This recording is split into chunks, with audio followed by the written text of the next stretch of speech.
Para ir iniciando, mi nombre es Andreina. Como les dije por el grupo, soy la actual asesora académica de Unimed Debate. Bueno, estudio Ingeniería Química, estoy como en mi penúltimo trimestre, aunque esa es una situación complicada y después me pueden preguntar qué ocurre allí, pero sí, básicamente mi penúltimo trimestre de Ingeniería Química. Tengo casi 2 años, en noviembre cumplo 2 años de haber entrado en Unimed Debate y bueno, es la agrupación de mi corazón.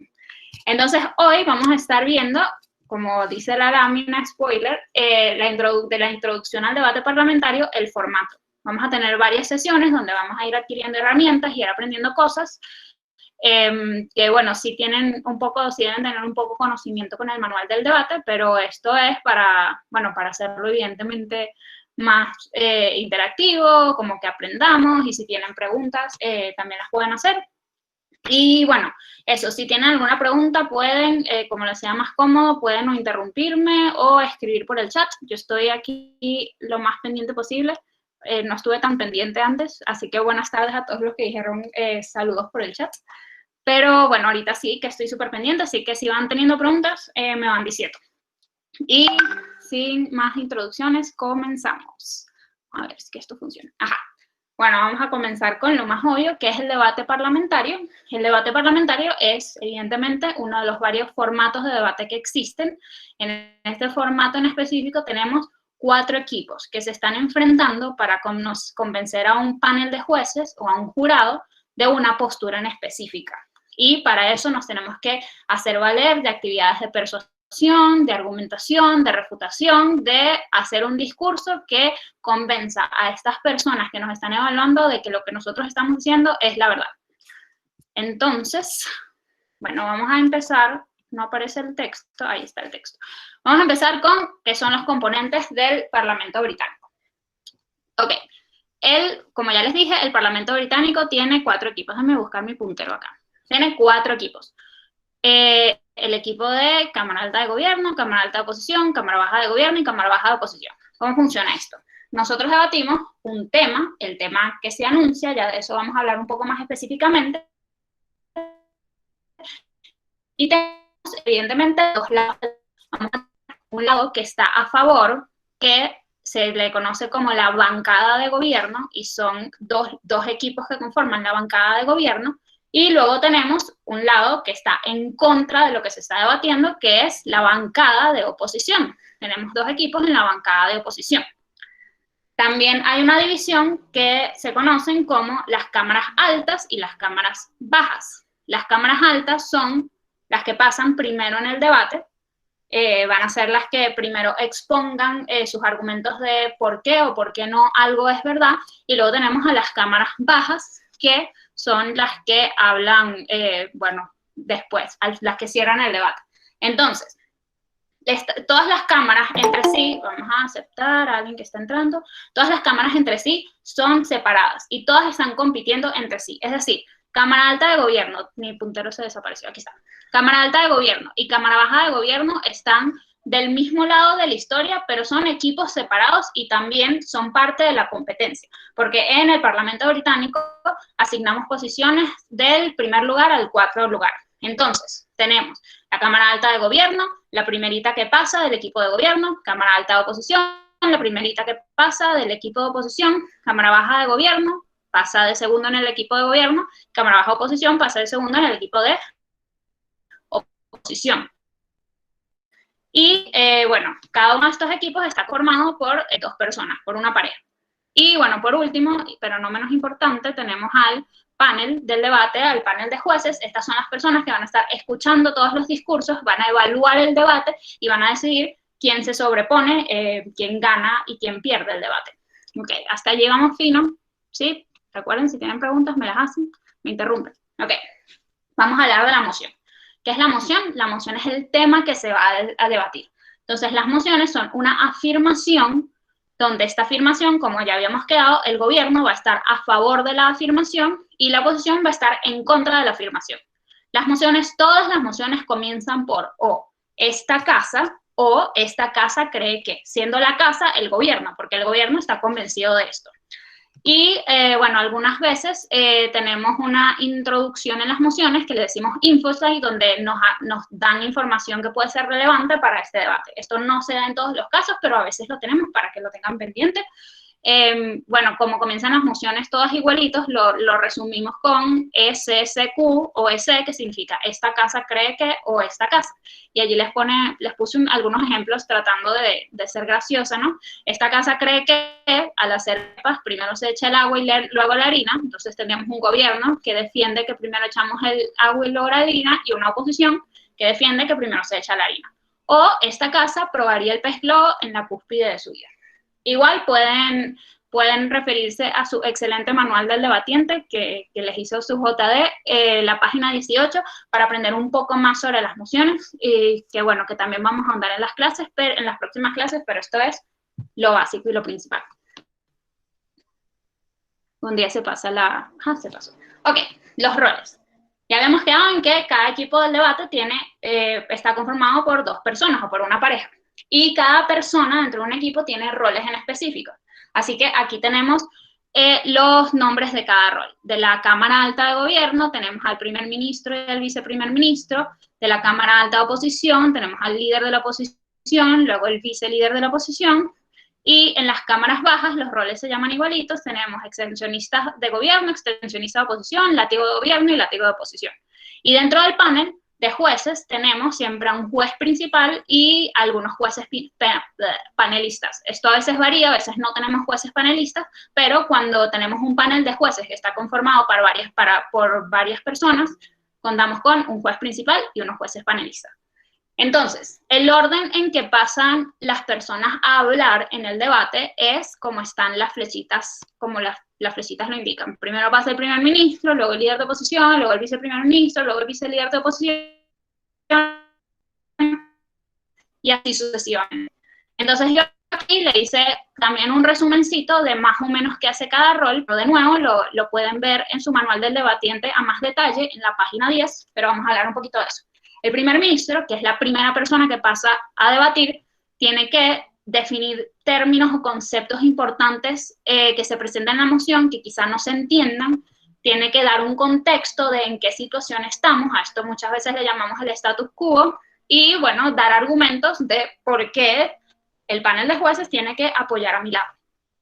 El líder de oposición, si hace falta, si cree que las definiciones que dio primer ministro no son justas o cree que están incorrectas o que el contexto que dio no es así, tiene la opción de redefinir o recontextualizar, solo si cree que hace falta, y refuta lo que se dijo, es decir, te dice por qué lo que el primer ministro te dijo no es verdad, y además también argumentar, decir por qué mi lado es el correcto. Entonces, redefinir o recontextualizar, argumentar y refutar. Luego tenemos a los vices, que más o menos tienen roles parecidos. Básicamente van refutando lo que dijo el orador anterior, lo que ha dicho la bancada opuesta, y también pueden traer argumentos, pueden ir, bueno, evidentemente resumir un poquito lo que se ha dicho, porque en este momento se cierra el debate en las cámaras altas y entramos a las cámaras bajas, que también van a intentar ganar este debate. Entonces, siempre arriba, como tratar de decir por qué lo que tú has dicho es importante. Luego tenemos los extensionistas. Los extensionistas, tanto de gobierno como oposición, tienen la función de traer argumentos al debate, pero que sean nuevos. Es decir, que sean algo diferente a lo que ha traído arriba, o tomar algo de lo que se ha traído arriba y explicarlo mejor. Es decir, tenemos dos vías en las que nos podemos diferenciar siendo los que pasamos de segundos en el debate. Podemos traer argumentos completamente nuevos. Por ejemplo, si arriba han hablado de argumentos de economía, de cómo esto puede afectar la economía global, entonces abajo podemos hablar de cómo esto afecta en realidad a las personas. O también podemos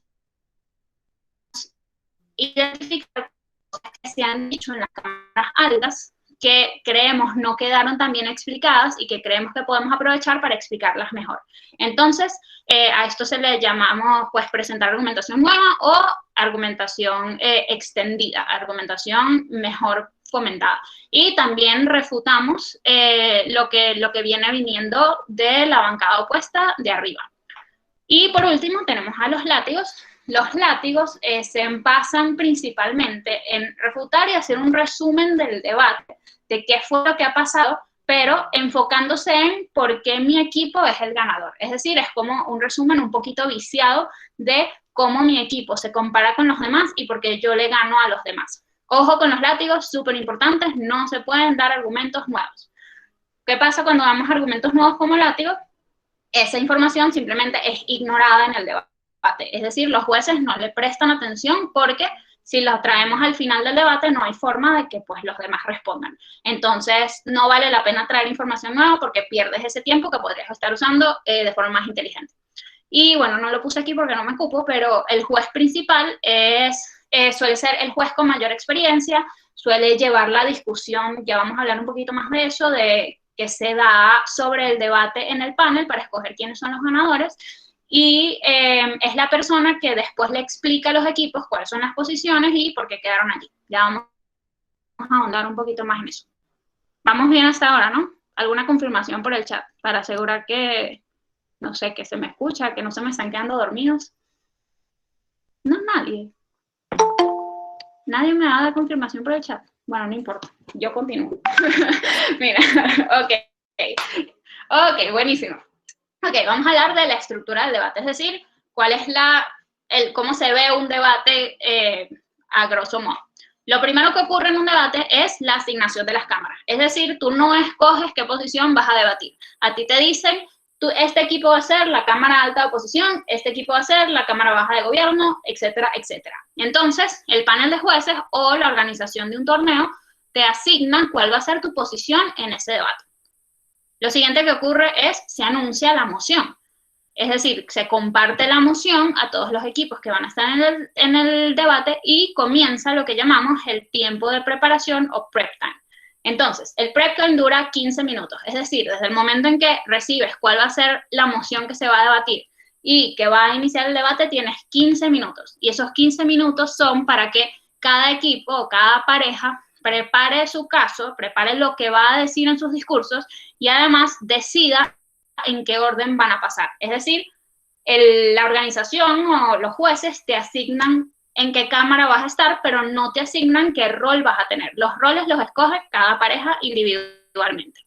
Importante del prep time, dos reglas súper importantes. La primera, no se puede utilizar internet para investigar nada.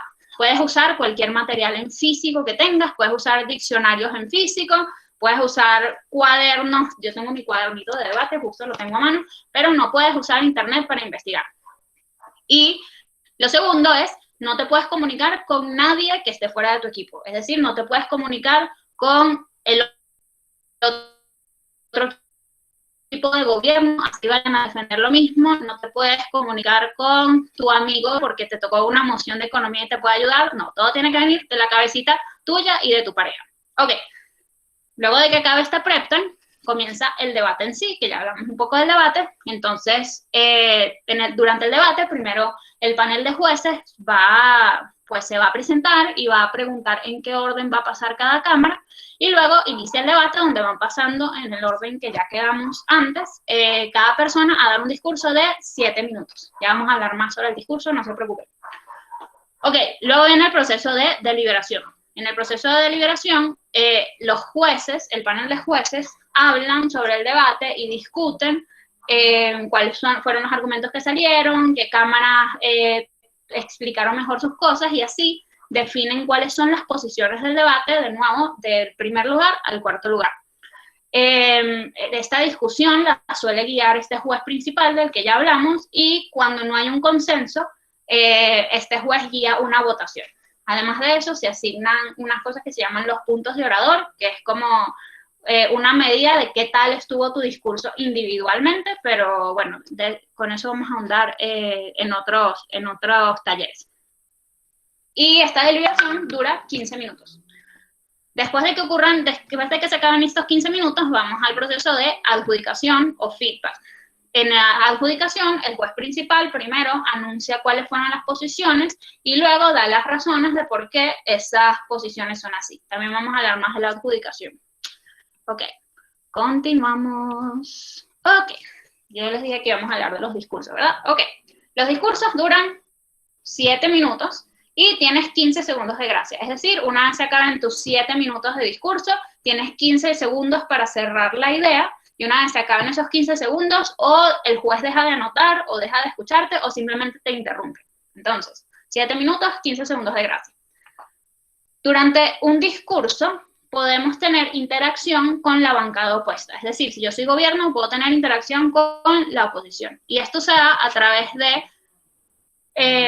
intervenciones que se llaman puntos de información. Puntos de información son cuando la bancada opuesta solicita dar una intervención, que puede ser una pregunta, puede ser un comentario, puede ser un ataque a lo que tú has dicho durante tu discurso.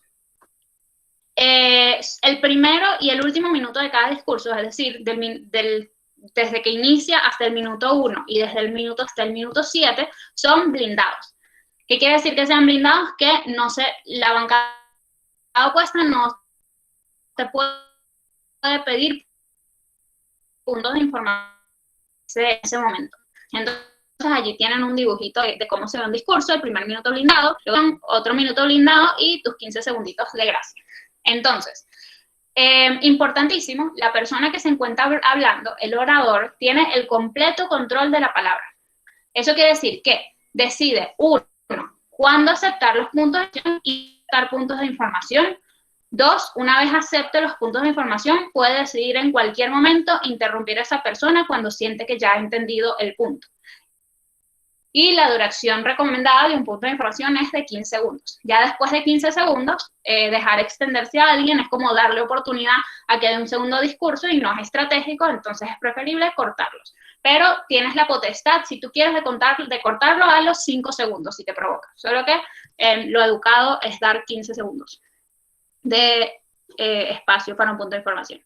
Hasta allí vamos bien, ¿no? Ok, voy a asumir que sí. Bueno, luego tenemos mira, una pregunta. ¿Pero estás obligado a utilizar tus 7 minutos? Bueno, esta pregunta está buena. Está en realidad al final en preguntas frecuentes. Pero bueno, vamos a aprovechar para responderla, ¿no? ¿Estás obligado a utilizar tus 7 minutos? No, no estás obligado a utilizar tus 7 minutos. Pero poco a poco, mientras más practiquen, se van a dar cuenta que los 7 minutos se le van a hacer cortos. Es decir, van a aprender a generar tantas ideas y tantos contenidos que van a poder llenar sus 7 minutos y van a sentir que les faltó contenido. Entonces, al principio, pues no están penalizados por no usar sus 7 minutos, pero los debatientes experimentados evidentemente utilizan todo su tiempo porque significa que pueden darle más razones al juez de por qué ellos tienen la razón y el otro lado no. Entonces, no usar tu tiempo no se te penaliza, pero tampoco es estratégico. Si no es así, ¿cómo sabe la gente en qué parte de tu discurso vas para determinar si estás blindado o no? Excelente pregunta. El tiempo lo lleva el juez. O sea, independientemente de que tu discurso no dure los 7 minutos, el primer minuto es blindado y el último minuto, o sea, del minuto 6 al minuto 7 son blindados. Si tú cortaste tu discurso a los 4 minutos, entonces simplemente pues no participaste en el discurso blindado final, en el tiempo blindado final. Pero quien lleva el tiempo es el panel de jueces. El panel de jueces te va indicando cuando inicia el timer, cuando ha pasado el primer minuto y ya se pueden hacer poise, cuando queda un minuto y ya no se pueden hacer poise, y cuando llegas a los 7 minutos y cuando se acabaron tus 15 segundos de gracia. ¿Quedó clara? Ok, perfecto. Continuamos. La adjudicación. Como habíamos quedado, la adjudicación, feedback, retroalimentación, tiene 1000 nombres, es cuando el juez principal del debate te dice, 1, en qué posición quedaste, y 2, por qué quedaste en esa posición. Entonces, bueno, vamos leyendo. Se asignan posiciones del primer al cuarto lugar, siendo el primer lugar, evidentemente, el que se sobrepuso y convenció al panel de que tenían la razón, y el cuarto lugar, el que menos habilidades de convencimiento tuvo en sus discursos. En segundo lugar, bueno, esto es en las competencias. Cuando quedas primer lugar sumas 3 puntos, en segundo lugar sumas 2, en tercero 1, en cuarto 0. Esto es para ir llevando quiénes son los mejores equipos, quiénes son los que van acumulando más puntos. Tercero, súper importante. La decisión del panel es definitiva. Al panel no se le puede discutir la decisión, incluso si estamos 100% convencidos de que están equivocados. En el debate, ser juez, ser panelista, ser juez principal, también es un rol que se pone en competencia. Y en los torneos podemos evaluar el desempeño de nuestros jueces, si lo están haciendo bien o si lo están haciendo mal, para que los buenos jueces pues reciban algún tipo de beneficio, ¿no? Pero incluso así, las decisiones que se toman son finales y definitivas. Así se decía después que están malas. Y con el panel no se pelea, no se le cuestionan las cosas, esto no se hace, es súper mal. Podemos, ese es el último punto, una vez se acabe la retroalimentación, podemos hacerles preguntas, incluso podemos hacer comentarios, pero siempre de forma respetuosa. Pero como regla general, la decisión es final, no se le discute el panel. Importantísimo. Preguntas frecuentes. Ok. Bueno, ya vamos finalizando, pero les puse aquí algunas preguntas que, no sé, pienso pueden ir teniendo. La primera es, ¿qué debería decir en mi discurso? Buena pregunta. Vamos a tener talleres después donde hablemos un poco más de cómo se argumenta, cómo se refuta, etcétera, etcétera, pero a grosso modo un discurso debería tener 3 cosas. 1, argumentos. Los argumentos son las razones, como ya dijimos, de por qué lo que yo estoy diciendo es verdad. 2, refutaciones. Refutaciones es cuando hablamos de por qué lo que ha dicho el otro lado, por qué lo que ha dicho la oposición, si yo soy gobierno, no es verdad. La razón de por qué están equivocados. Y tercero, impactos. Los impactos son por qué lo que yo te estoy diciendo es importante, por qué es lo más importante, por qué es relevante en el mundo en el que estamos. Entonces, esas son 3 cosas que siempre deberían apuntar a tener en todos sus discursos. Número 2, ¿qué pasa si no sé sobre el tema? Ok, excelente pregunta. A veces no sabemos sobre el tema, ocurre en el debate parlamentario porque, bueno, te asignan el tema 15 minutos antes y no podemos buscar en internet. Pero a medida que vamos practicando, vamos aprendiendo incluso con temas sobre los que no sabemos mucho o no sabemos nada o no estamos tan cómodos, a formar argumentos incluso en esas condiciones, porque, bueno, aprendemos a improvisar y aprendemos a basarnos de temas básicos. ¿Qué hacemos cuando de verdad no sabemos sobre el tema? Por ejemplo, en un principio, bueno, si eres cualquiera de las 3 cámaras que no inician el debate, pues la idea es escuchar lo que se va diciendo en el debate, a ver si podemos ir generando ideas a partir de este conocimiento que vamos aprendiendo.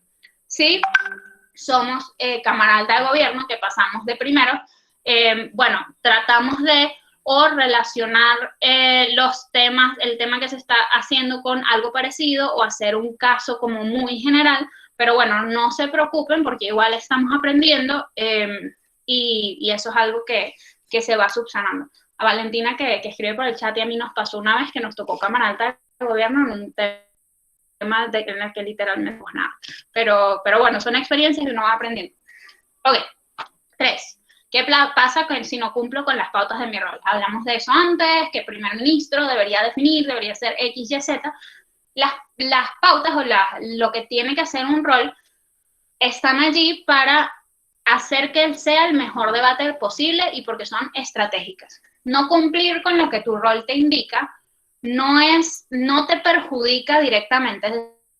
Es decir, no te van a quitar puntos por eso, ni te van a poner 4º lugar por eso, pero puede ser perjudicial a la hora en que si el debate no se da de la mejor manera posible, o si tú no hiciste el mejor debate que pudiste haber hecho, pues puedes quedar en una mala posición, pero directamente no se quitan puntos ni nada, solo por no cumplir tu rol. Bueno, la siguiente ya la cubrimos, ¿es necesario que hable los 7 minutos completos? No, pero es estratégico. Y la última, ¿cómo evalúan los jueces? Los jueces tienen que asumir en el debate la postura de lo que se llama un votante promedio, o un votante informado. Es decir, es una persona promedio en el mundo, pero que sí sabe sobre algunas cosas. Por ejemplo, que sabe, evidentemente, que Estados Unidos es una potencia mundial, conocimiento general. o que, bueno, que Estados Unidos y China no se llevan muy bien. Cosas generales que podría saber cualquier persona, y esa es la posición que toma un juez, y luego de eso saca cualquier conocimiento específico que tenga sobre el tema, y lo que hacen es, uno, evaluar tus argumentos, si tus argumentos de verdad explican el porqué de las cosas. Dos, evalúan tus refutaciones, si tus refutaciones de verdad tumban lo que dice el otro lado. Y tres, evalúan qué tan importante es lo que tú estás diciendo en comparación con lo que están diciendo los demás. Entonces, básicamente, la veracidad de lo que dices y la importancia de lo que dices. Y, bueno, eso es todo lo que yo les tenía en el debate parlamentario. 100% tiene, o sea, todo el peso lo tiene la calidad del argumento. La retórica tiene muy poco peso en el debate. Lo que sí tiene peso es la estructura, porque ayuda a que los jueces asimilen mejor la información que tú le estás trayendo. Pero aunque la oratoria es importante, porque evidentemente es un elemento que te ayuda a, pues, persuadir a las personas, el jurado no le quita puntos y trata de ver más allá de si una persona tiene, pues, habilidades de oratoria versus una persona que no. Y de hecho, se hacen competencias con personas que tienen el español como lengua secundaria, y la idea es como sobreponerse a eso y simplemente evaluar lo que se dice, si es verdad y si es importante. ¿Preguntas adicionales? ¿Qué hora es? 6, ok. ¿No? ¿Nadie tiene preguntas? ¿Nadie tiene puntos de información?